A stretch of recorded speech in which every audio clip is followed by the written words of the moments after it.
Hey, it's Jag. No way, Monterey.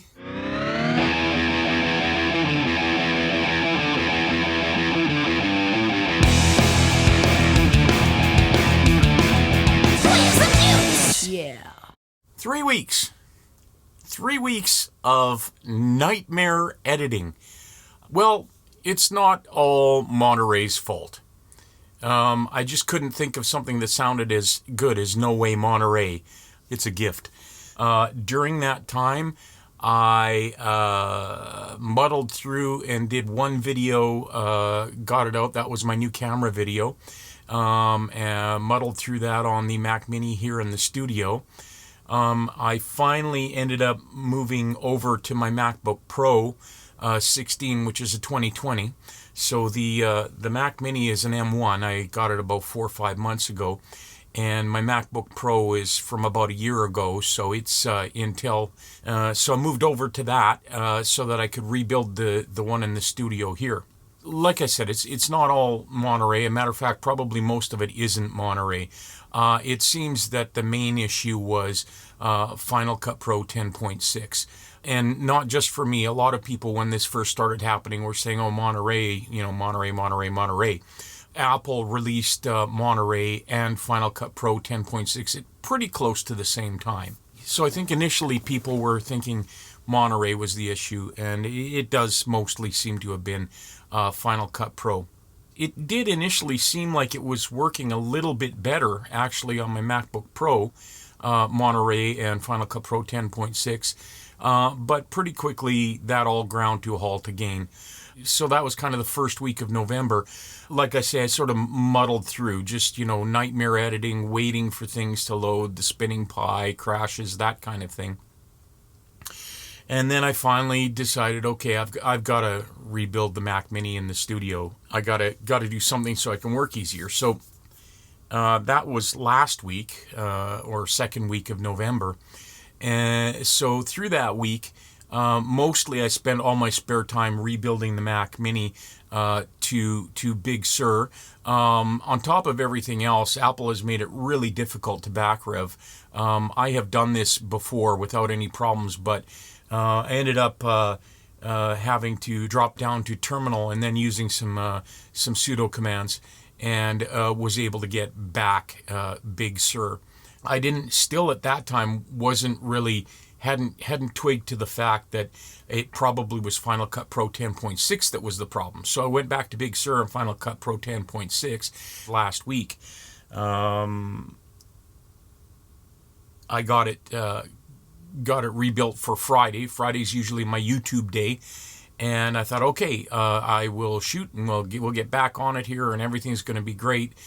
So I spent the morning shooting some more video, and then started doing some editing in the afternoon. This was last Friday. It's Friday, November 19th right now. From about 2 o'clock in the afternoon to about 5:30 in the afternoon, the Final Cut Pro crashed on me. I stopped counting at 15 times, where it just was spinning and wouldn't respond, and I had to force quit it and then get back in. And it was frustrating. I didn't get anything done. And that was a pretty simple video, which I ended up editing again over on the MacBook Pro. I did that last Monday, and that was my What Would Brad Do video. Hope you guys enjoyed that one. I just really had to kind of unleash some of my frustration and let that out. I was in a pretty dark mood before I did that, and that sort of helped me sort of level out. That 2-minute video, it took me all day Monday, so probably 6 hours working with it on Monday and a couple more on Tuesday, just to get that little 2-minute video done, including shooting before all of this happened. I could have done that whole thing in less than an hour and a half. So that sort of gives an indication at how much this whole debacle really affected at least me. And I know other people have been affected by it too. I've been watching other people post about it on their YouTube channels and Facebook and whatnot. Another thing that happened on Tuesday, which is when I released my Brad video, Apple dropped Final Cut Pro 10.6.1. It's probably the fastest I've ever seen them come out with a patch for something.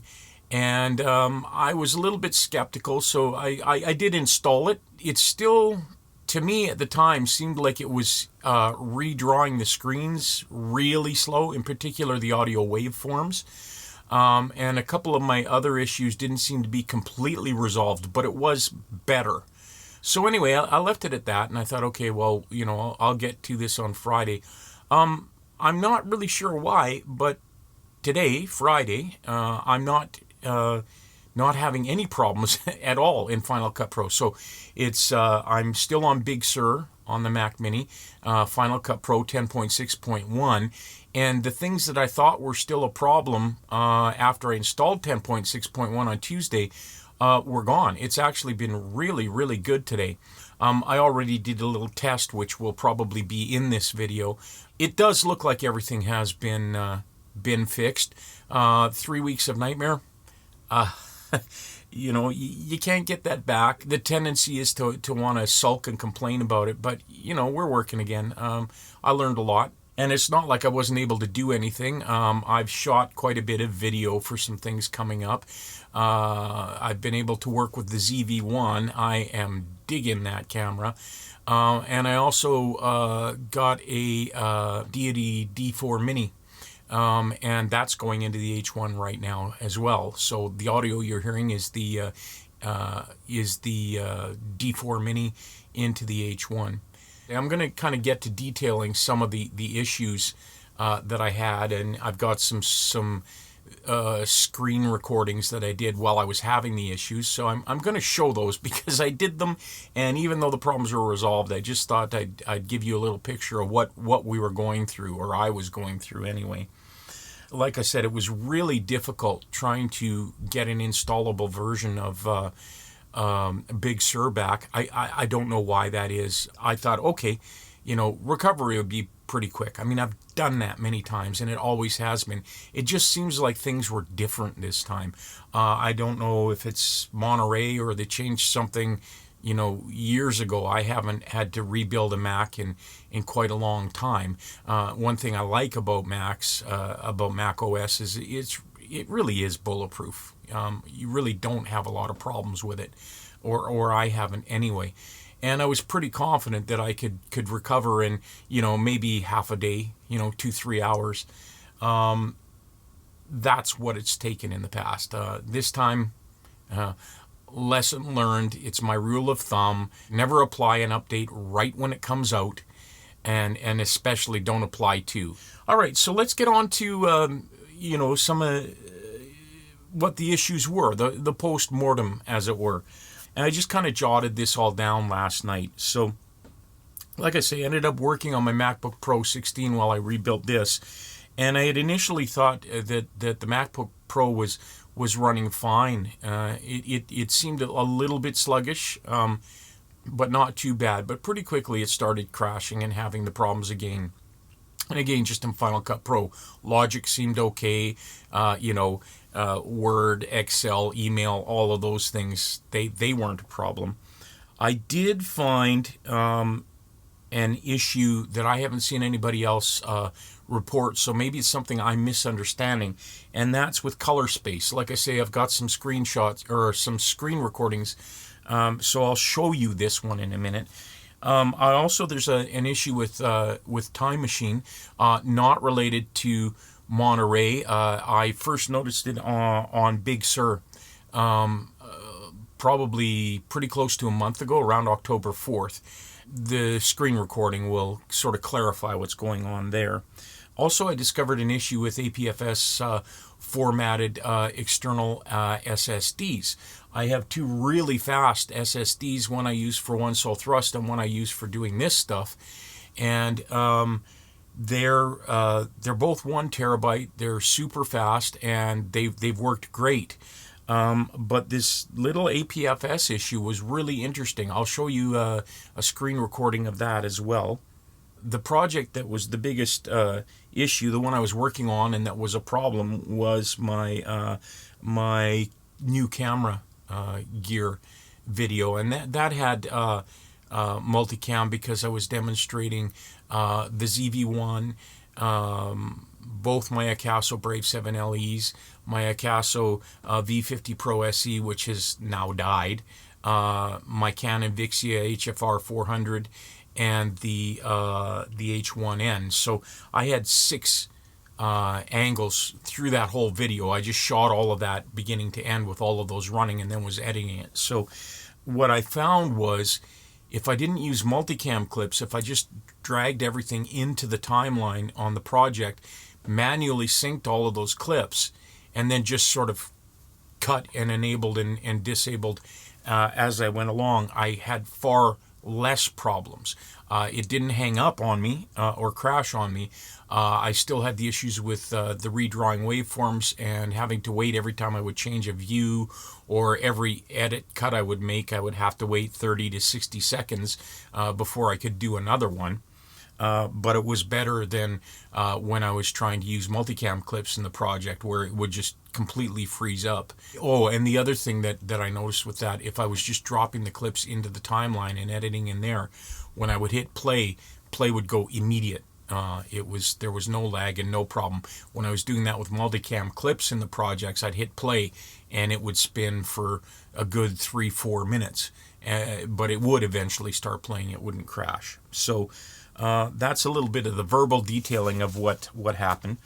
One thing I did do with the multicam and the issues that I was having, I went into preferences, and under preferences for playback, create optimized media for multicam clips. If I turned that off, it would seem to stop the project from hanging. I was still getting 30 to 60 second wait times when editing or changing view or starting playback with multicam clips. When it wasn't multicam clips, playback would be instant. All right, so I'm going to start with 3 issues that I haven't seen anybody mention, and 2 of them are not related to Final Cut Pro at all. The other one is a Final Cut Pro issue, and it isn't fixed in 10.6.1 either. So it may be something that I don't know. Like I say, I'm not an expert on Final Cut Pro. So it could be something I'm missing. If you have any suggestions about that, please leave me some comments below. That would be helpful. So that issue, number 1, not in terms of importance, it's just the order I've listed them.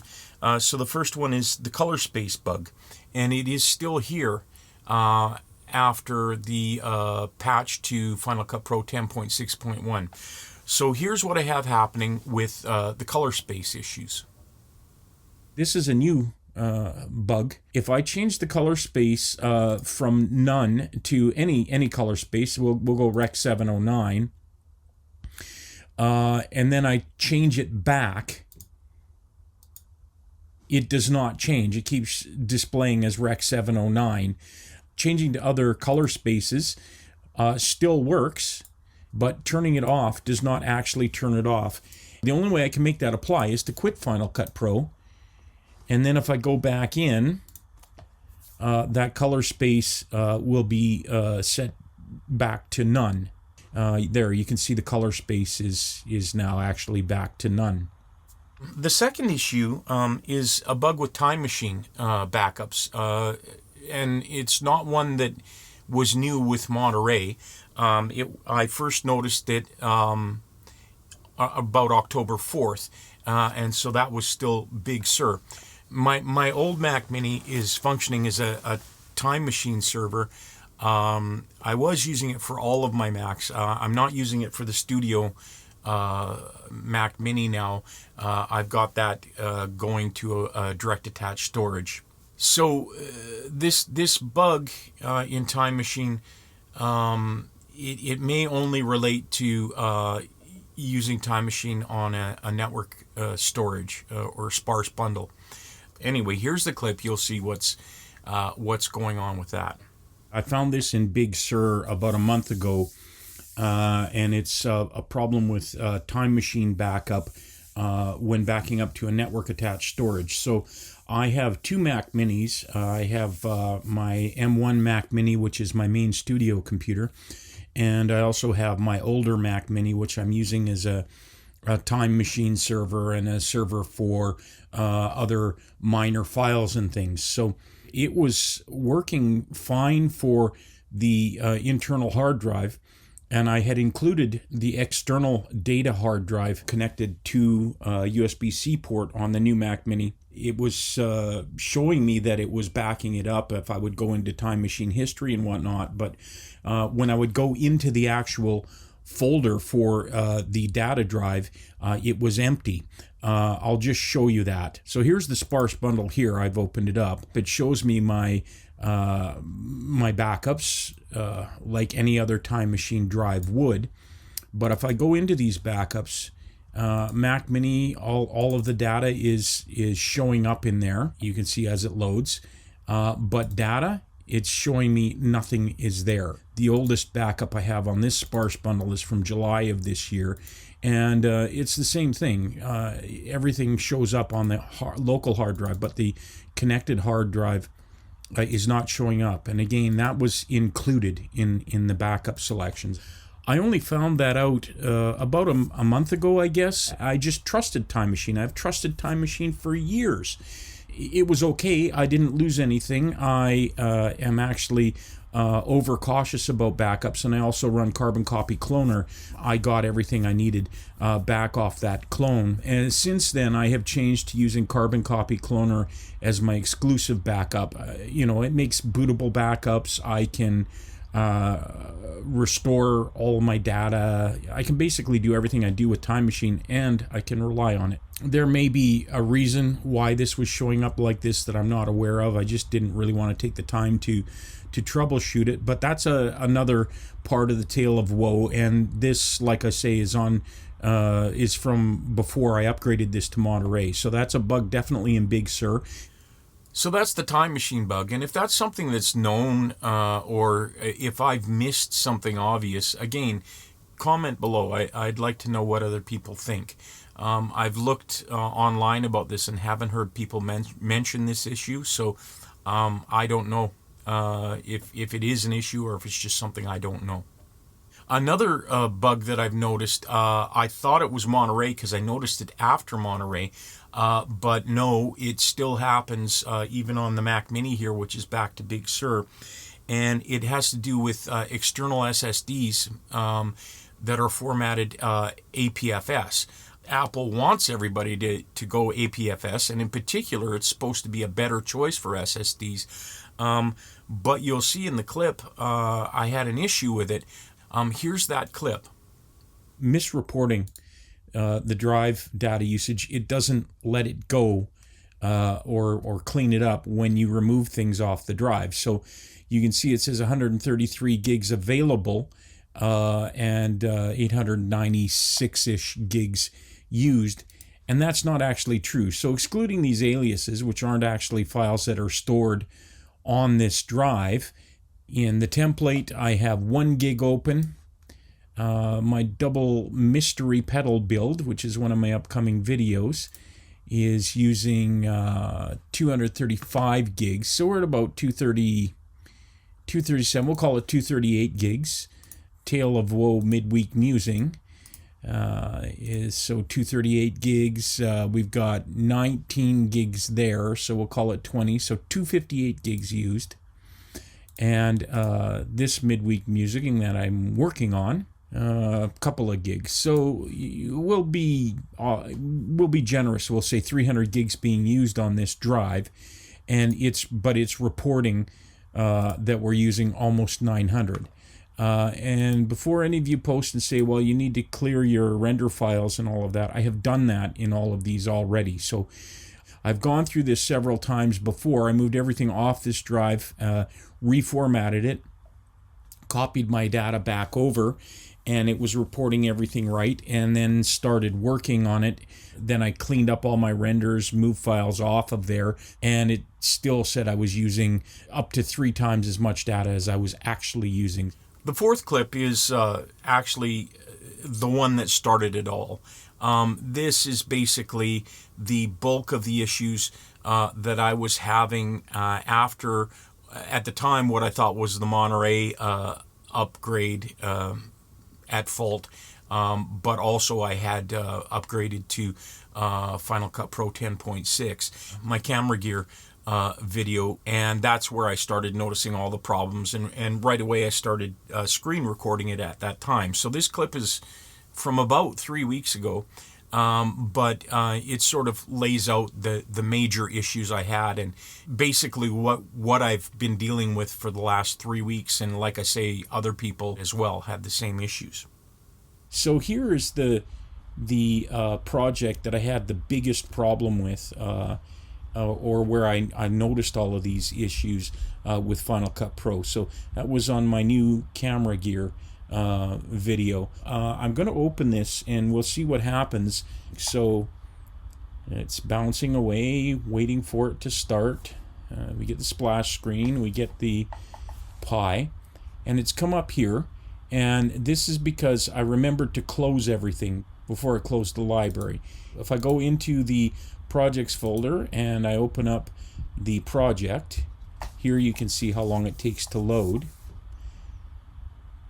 That's actually not too bad.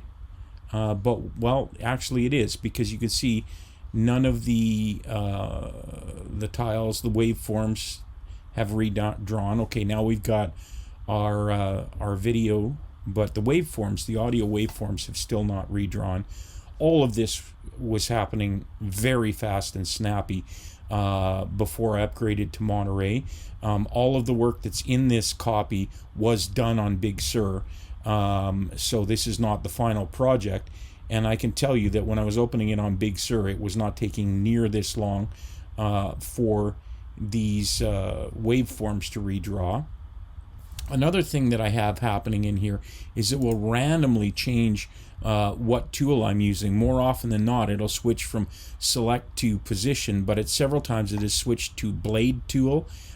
Several times it has switched to trim, and that has really caused a lot of mess. And it was no stray keystroke issues. I didn't have my hands anywhere near the keyboard when I was doing that. A lot of times it just happens when I'm moving the mouse around in there. It's still redrawing some of the waveforms. We'll just wait until that finishes. Again, when I change the view, it also has to redraw all the waveforms. The only thing really that I notice here is how long it takes to redraw these forms. So that's the problem.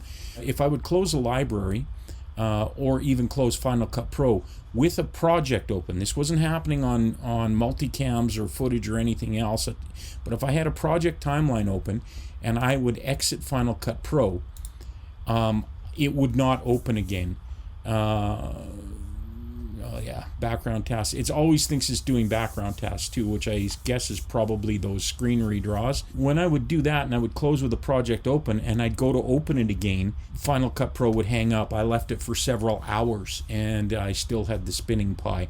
Let me start this up and see if that problem is still there. I imagine it is, but possibly not. Yeah, here we go.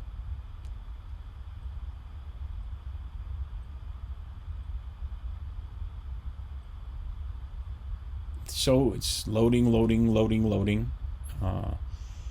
We'll see. We'll let it wait for a while here. But usually what I end up having to do is force quit. And so far it still thinks it's responding, but it's, oh, there it goes. Now it's not responding. So I'll leave that for a bit. We'll see how long this takes to go. Okay, well, it's still spinning. It's got to have been running for at least 15-20 minutes, and I know from experience I can let this run for several hours and it's not going to change. So I'm just going to say sayonara to that, and I'll just show you once I have dumped that out and try and open it again, and you'll see that it's just going to get stuck here. So there we go. This is the loop I have been stuck in. There we go. So not responding. I almost forgot when I was doing the storage misreporting segment. After I had done that, I was doing that just on my my SSD external for the Crucible, and I thought, well, maybe that's just happening on that drive. Maybe it's a problem with that drive. So I did the same testing, or I did some testing on the drive I use for One Soul Thrust, which is a different SSD, different manufacturer. So the drive that I use for the Crucible or Mollerup AmpWorks is a SanDisk 1 terabyte Extreme Pro.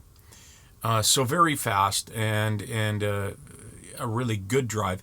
So I realized a day or two later that maybe I should try this on the drive that I use for One Soul Thrust, which is a completely different drive, still really fast. That drive is a Samsung 860 EVO 1 terabyte drive.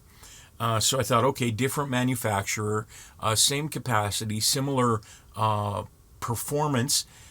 Maybe it has the same issue as well. Maybe it's something to do with super fast drives. So I tested that on that drive, and there was no difference, as you'll see in the clip. In this test folder, it's a 500 gig, and info shows that we're using 650 gigs total. So I'm going to dump that test folder, empty it from trash. So the system should report now that I'm only using about 150 gigs of data. Let's see what it says. And it still says that we're using 650 gigs of data. I will reboot this machine, and then we will check how much data it thinks it's using, rebuilding the Spotlight database, doing all the other suggestions doesn't resolve this issue. Okay, so we got our reboot, and let's just go check this One Soul Thrust. Still says it's using 650 gigs, and it absolutely is not. We'll go look at this again. We got 67 gigs there, and we've got 3 gigs there. So we're using 70 gigs total. Again, the render files and everything have all been cleared, so it's not like there's something hiding that we don't know about, and these aliases obviously do not count toward that disk usage. So that brings us up to today. So as I said, Final Cut Pro 10.6.1 was released on Tuesday, and I applied it at that time. And my initial testing, I thought that some of the problems were still there, but I left it until today, Friday. Friday is sort of my one day dedicated to shooting and editing for YouTube. I squeeze it in on every other day, but Friday's a dedicated day. So I thought, well, I'll leave it till Friday and we'll see what happens. So this morning I came down bright and early, fired up the ZV-1, my H1N. Like I say, I've got the new Deity D4 Mini, so I wanted to test that out. And I just did a little bit of testing this morning just to see if it would work, and yeah, everything seemed fine. I'm still on Big Sur on the MacMini, but Final Cut Pro 10.6.1 seems to have resolved the issues. Here's the testing that I did this morning, and I didn't really script it or anything, so it's not really very well structured. It's just me going, well, you know, what is going on? All right, well, doing a test for the No Way Monterey video shoot. On this screen test, I just want to see if my project's still opening slow or not. It's opening. Well, okay, it does seem somewhat better. It's still, the screen redraws are very slow. Can I play? I use a Yeah, absolutely. I can play. I have my two Castle Brave 7 LEs. Yeah, that's working. So, okay, 6.1 seems to have fixed things. So, that's the end of the Tale of Woe. Happy to say everything seems fine now. We'll know as things go on.